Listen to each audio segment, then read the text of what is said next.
దానిని రుజువు చేస్తా ఉన్నాం ప్రియ దేవుని బిడ్డలారా.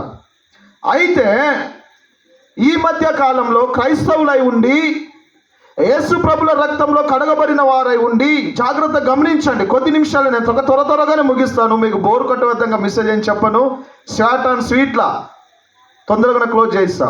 అయితే క్రీస్తును నమ్ముకున్న కుటుంబాలు, 20 సంవత్సరాల నుంచి ఉన్న కుటుంబాలను నేను గమనిస్తూ ఉన్నాను. నా ప్రయాణంలో 30 సంవత్సరాల నుంచి మేము క్రీస్తు ప్రభుని నమ్ముకుంటామని చెప్తా ఉన్నారు చాలామంది. నేను ఆ చర్చికి వెళ్తాను, ఈ చర్చికి వెళ్తాను, ఆ మీటింగ్కి వెళ్తాను, ఈ మీటింగ్కి వెళ్తాను, అక్కడికి వెళ్తాను, ఇక్కడికి వెళ్తాను. చాలామంది నానా రకాలుగా క్రీస్తును నమ్ముకున్న బిడ్డలే, అంటే యేసు ప్రభుల వారి యొక్క రక్తంలో కడగబడిన వారు, క్రీస్తులో మారు మనసు పొందుకున్న వారు, బాప్తిజం తీసుకున్నవారు, మాకు ఎక్స్పీరియన్స్ ఇన్ని సంవత్సరాలు ఉందని ఎక్స్పీరియన్స్ సర్టిఫికెట్ను పట్టుకొని తిరిగేవారు ఈరోజు చాలామంది మనం చూస్తూ ఉన్నాం ప్రియ బిడ్డలారా, మనం గమనిస్తూ ఉన్నాము. అదే విధముగా 25 సంవత్సరాల నుంచి ఉన్న నువ్వు, 25 సంవత్సరాల నుంచి బాప్తిజం తీసుకున్న నువ్వు ఈరోజు మంత్రగాంతో నువ్వు ఎందుకు భయపడతా ఉన్నావు?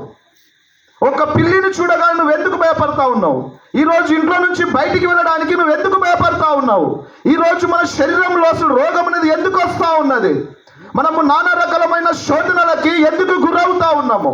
మన పరిస్థితి ఎందుకు మారటం లేదు? మన స్థితిగతి అసలు ఎందుకు మారటం లేదు? దానికి గల కారణాలేంటి? మన దేవుడు లేనివాడా?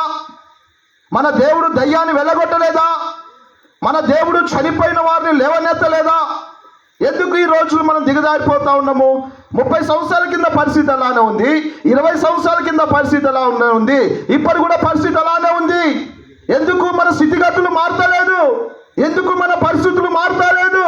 దీనికి గల కారణాలు ఏమిటి? హల్లెలూయా. దీనికి గల కారణాలు ఏమిటంటే పరిశుద్ధ గ్రంథాన్ని.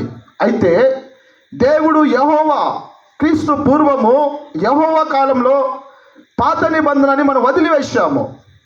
అదే యేసు ప్రభుల కాలంలో ఆ యొక్క గ్రంథాన్ని మనం పక్కన పెట్టాము.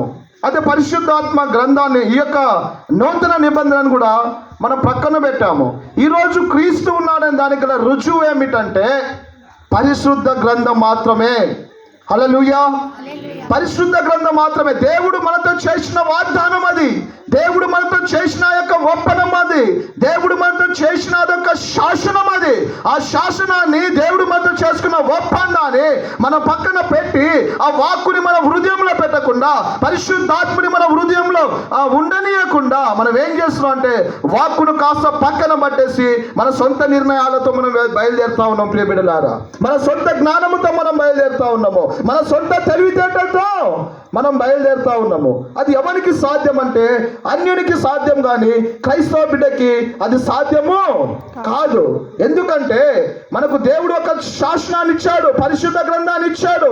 అందులో కొన్ని వాక్కుని, కొన్ని హక్కులను, కొన్ని విధులను అందులో బయలుపరిచాడు. కాబట్టి మనం క్రైస్తవులమే ఉండి, యేసు ప్రభుల రక్తంలో కడగబడిన వారమే ఉండి, క్రీస్తు బిడ్డలుగా ఉండి మనము పరిశుద్ధ లేఖనంలో ఏమైతే బయలుపరచబడి ఉన్నాయో వాటిని మాత్రమే పట్టుకొని మనం ముందుకు సాగినప్పుడే అద్భుతాలను మనము చూడగలము.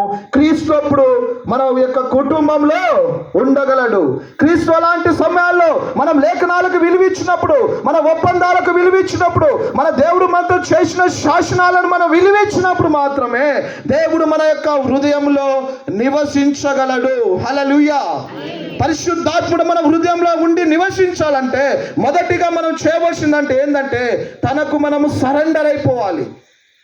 దేవుని లేఖనాలను మనము సరెండర్ అయిపోవాలి. మనకు మనం మైమర్చిపోయి ఆ లేఖనాలను మన హృదయంలో ఉంచుకోవాలి.